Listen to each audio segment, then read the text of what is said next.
Now I'd like to bring on Special Presenter Paul McDougall to induct athlete Roddy McDonald. Paul.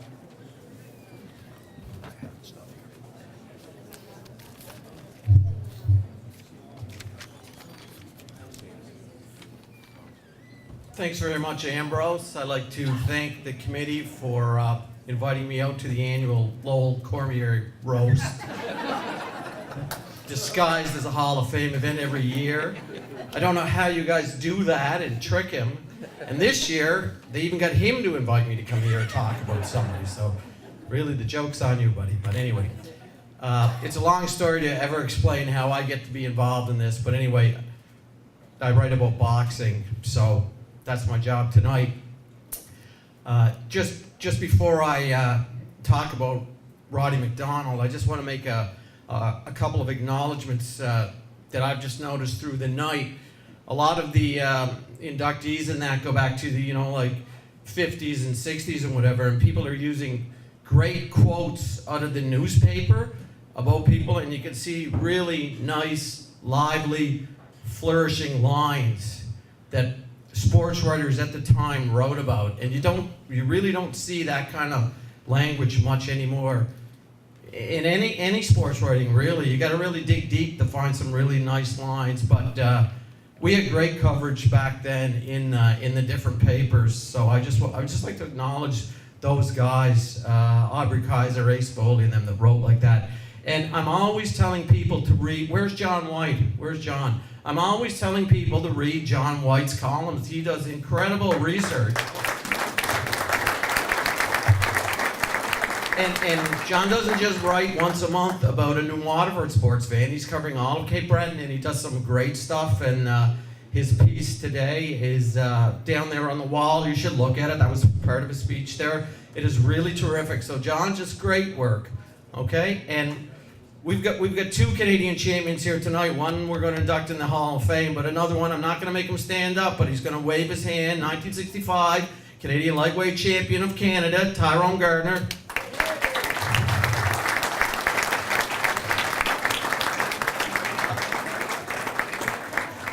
When I told Tyrone I was getting to come out here to talk about Roddy McDonald, he said, I've got to come to that event. And sure enough, here he is, all the long ride from Horns Road, Tyrone?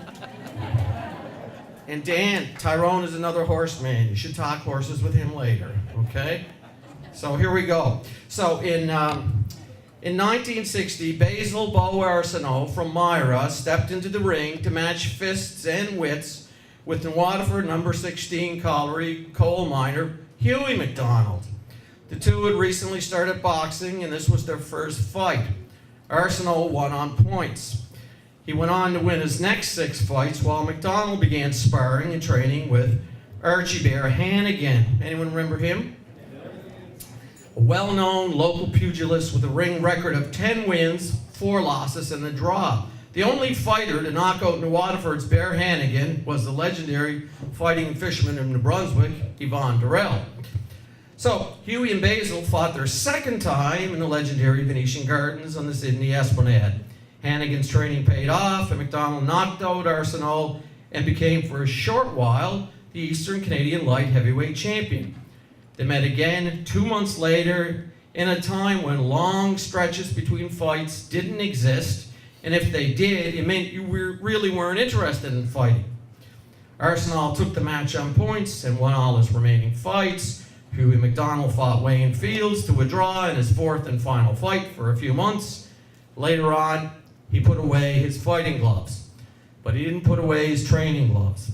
So at the time, Hughie was married to Jacqueline McPhee, and they had 2 young boys, Dougie and Roddy, and a daughter, Kelly, would follow shortly.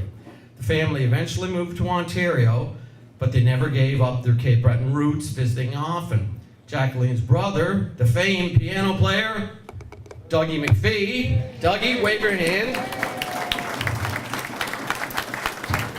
Of course, still resides in Cape Breton, and I think he plays 700 gigs a year, maybe, give or take.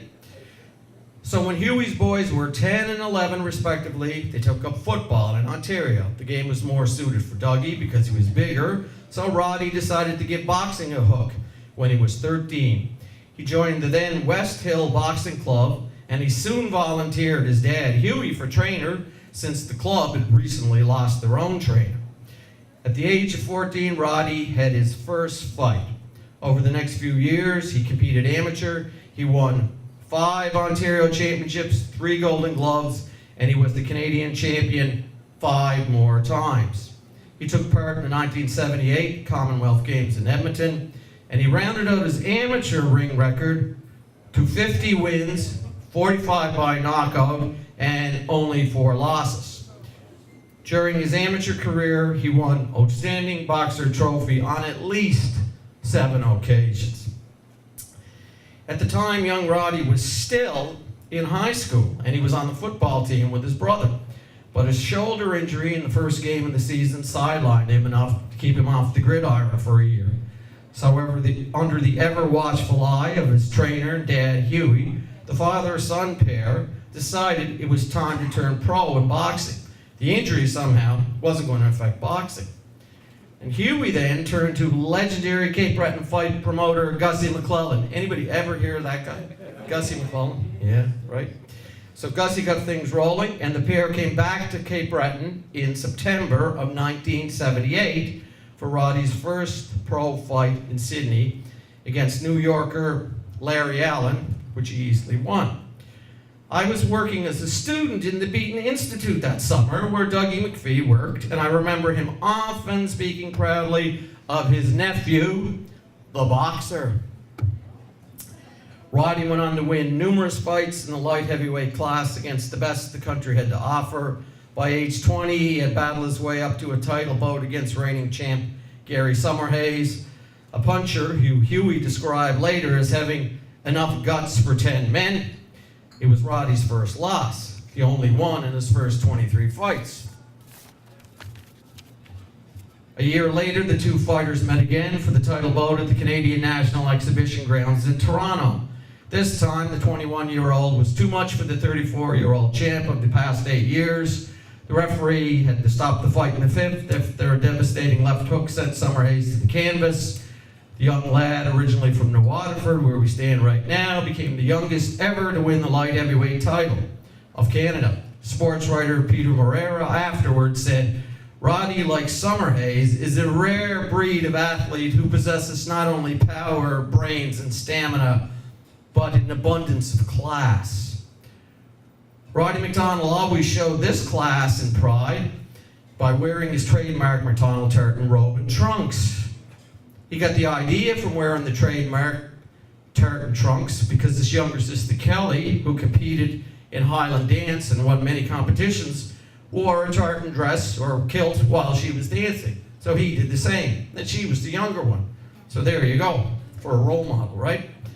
Roddy fought all over Canada and the U.S. during his career, including venues in Atlantic City, White Plains, New York, Chicago, Massachusetts, many times in Montreal and Toronto.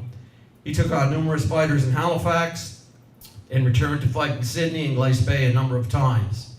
In 1987, he took on Willie Featherstone in a packed Center 200. Okay, who was there? Come on, Roddy, Willie, hands up. Hey, remember that fight? Jam-packed to the rafters. Though I've not been in a dressing room after a fight, I've been told that the greatest love and respect between trainer and his boxer, and in this case, a father and his son, was seen that night following McDonald's loss to Willie Featherstone. It's a moment not witnessed by many. Roddy finished his pro career with 40 fights, winning 29. Approximately 80% of the victories were either by KO or TKO. He took the Canadian title a second time, won the Continental American title, fought for the World Cruiserweight title in Halifax against Marvin Camel, losing by a 5th round TKO after a rather controversial low blow, still disputed to this day. To my knowledge, he's the only Cape Brettoner to have fought for a world title. During his career, Boxing Ontario named its junior development program after him. That's all of Ontario. Their program was named after Roddy McDonald. Always in his corner, Huey McDonald was crucial to his son's success. Speaking prior to a fight about when you're ready for a certain opponent, Roddy said, "I'll leave it up to my dad's judgment. If he thinks I'm ready, I'm ready. Tonight, the Waterford and District Sports Heritage Hall of Fame is ready to give their native son his due. Welcome, Roddy McDonald, husband, father, 4 times over grandfather, boxer, and the tartan terror of New Waterford.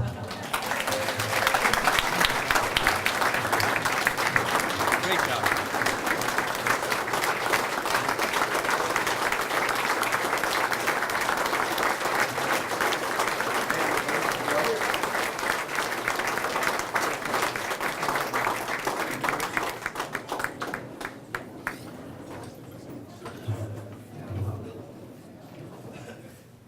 I'd like to thank you all very much. I'd like to thank the committee for nominating me. It's a real pleasure, especially to be nominated by your hometown. In all the awards I've ever won, this is just so special. Thank you very much.